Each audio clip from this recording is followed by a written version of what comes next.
Looks decent. This thing is horrendous. This is Steve. He's the homeowner. Yes, sir.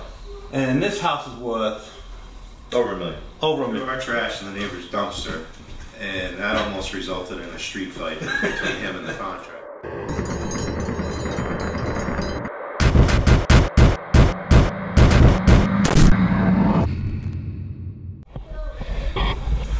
So, what do you get for $2,500?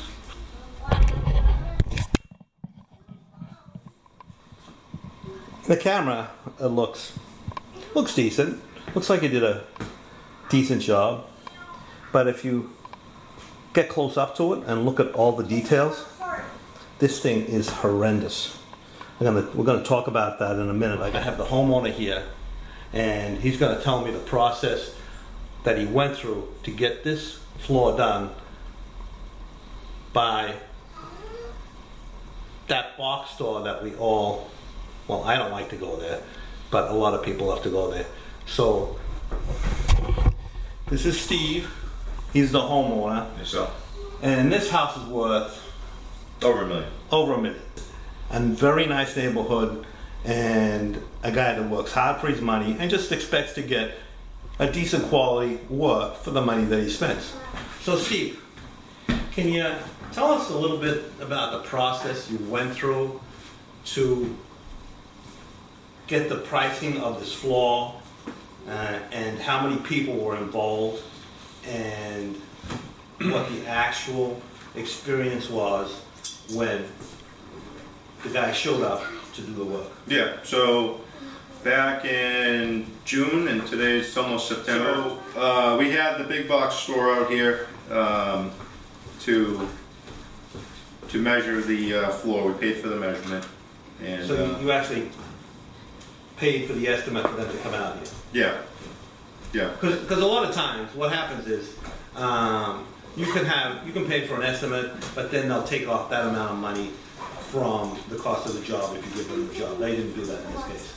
I don't think so. No, because we had to do the carpet too, which we did a decent job with that. But this one, carpet's kind of hard to screw up. Yeah. So that's why I called you. They had a measurement guy. We signed the contract.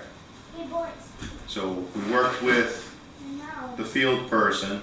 We then went to the store, and we had to call an 800 number to get the deal done.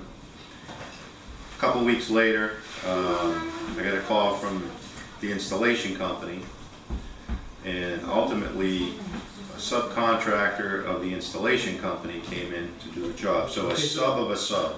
So you contracted with the box store. The box store subbed it out to an installation company, Yep. which is a general contractor or a tile contractor? I think they specialize in all the flooring. I'm not Okay, sure. so a flooring contractor, Yeah. and then they didn't have their crew do it, which they probably reserve, I'm guessing here, probably reserve for their own clients, and then they subbed it out to another so-called tile contractor. Yep. So you have three parties involved. Yep. Okay. So just to be clear, I'm upstairs and I'm doing this house is what, 5 years old? Yeah. So I'm upstairs doing a master bathroom steam shower, which is also replacing because of the bad work that they did up there. The shower was leaking. They had a big hole in the ceiling. So this is the bathroom I'm doing for Steve. So he's gonna be doing the shower floor. But anyway, this is what I'm doing for him. In this bathroom, the house is 5 years old. This bathroom was leaking in short order, so he had to rip this out. The original bathroom.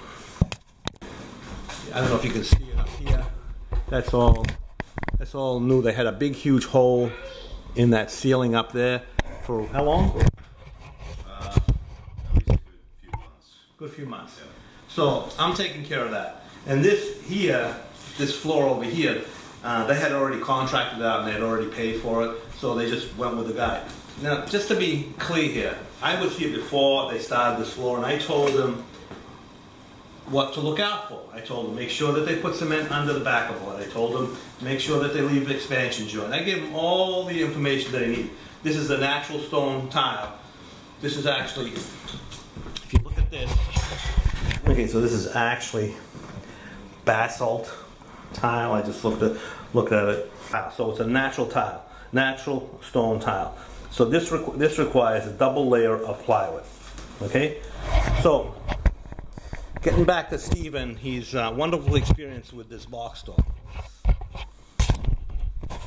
So the guy shows up. You have all the materials outside. You've got the Wonder Board.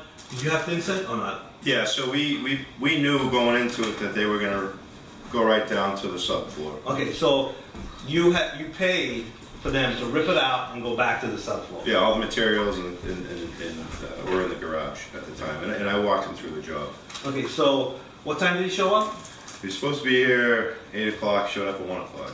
Okay, so right away, problem. Well, some service issues. He was here from 1 to 10. He told us the next day he'd be there between 8 and 9. He shows up again at 10:30. Okay. And now, meanwhile, and the icing on the cake, which has nothing to do with this, but he ended up throwing our trash.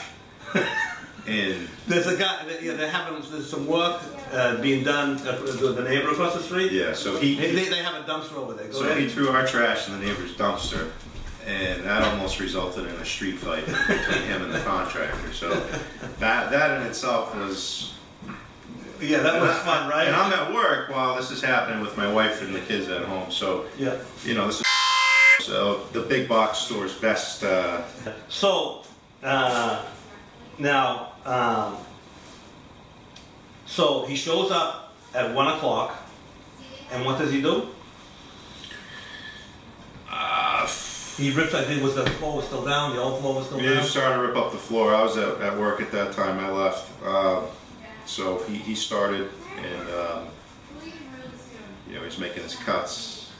Okay, so just say, so he rips up the floor. Yep. Right? And then there's an existing hardy backer under this floor, right? He's supposed to rip that up too. Instead, what does he do? He goes over the old hardy backer, leaves a new hardy backer in the garage, and then installs a tile. So now we're going to go over a few of the elements that are completely done wrong. So, if you look here, you can see there's a Schluter metal. This is actually the existing Schluter metal that was supposed to be replaced, and if it was replaced, it was supposed to leave more room for expansion and contraction. Now yesterday, the guys came in, they put it, what's this stuff called? This is called shiplap, right? Yeah. They put up this shiplap and they tore out the baseboard. The baseboard was on when he did this floor. So he installed this tile and put it right up against the existing baseboard all the way around and cut it tight to the baseboard. And he cut it tight to this, to the door going into the garage. So right there's a problem because there's no room for movement. And I told Steve about to make sure that he leaves room for movement. I gave him all the information he needed to know. And that didn't help because the guy, he wasn't home, so he couldn't check on the guy, and his wife really didn't know all the details that I had told Steve. So anyway, then seeing this as a gauged slate tile, it has to be sealed. So I don't know if you can see it on here, but there's a slight haze or a patina on here from the grout. So this needs to be sealed very well. So he comes back, he leaves at 10 o'clock. He leaves at 10 o'clock, right? And then he comes back and then the next day and he seals the tile and then grouts it immediately, right? Right away. Yeah. Right away.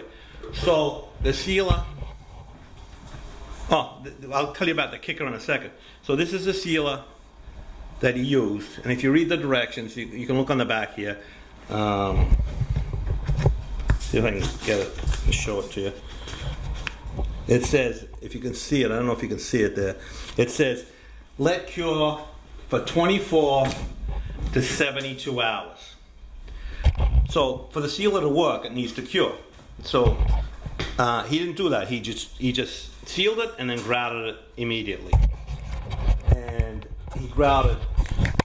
Now the baseboard's not here, but you can see it over here in the jam here. He grouted right up against the jams. He grouted right up against the baseboard. There was a 6-inch baseboard. What's that, like 6 inches? Yeah, it's like a 6-inch baseboard. Yep. He grouted right up against it.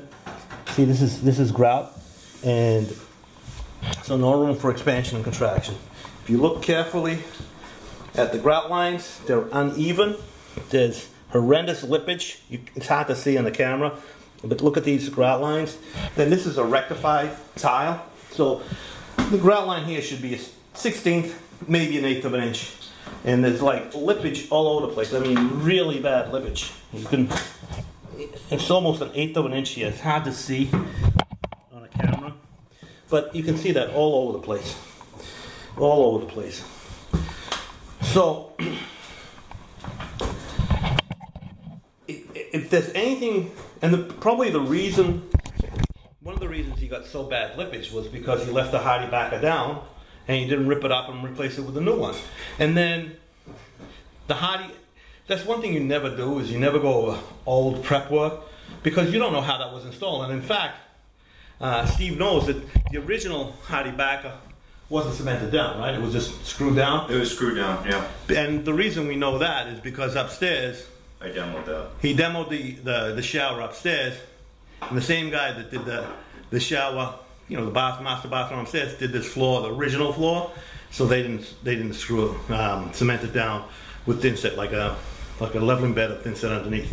So right away you're installing over something you have no idea if it was installed correctly or not, and you've got all the old thin set on there, so you don't have a flat surface to tile over, and this is the result you get.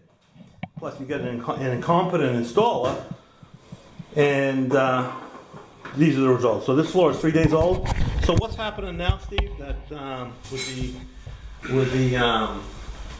you called the box store, and well, you know, we went to the box. My wife went to the box store, and they talked to the owner of the installation company, which they're scheduled to come out next week. So it didn't seem like there was a lot of responsiveness to that. From my conversation with them, it sounded like they're just going to come out to acid wash the grout and call it a day. So I wasn't satisfied with the response, so I called the 800 number, and they put a case in with the district field manager who's going to call me. So that's kind of where we're at with it.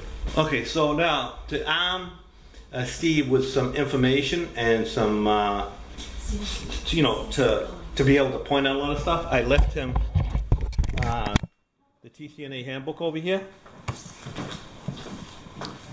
with all the relevant information that he needs to point out natural stone. This is movement joints, lippage. So this is all relevant information that he needs to show the people there the actual method that they were supposed to use, and EJ 171, which is for movement.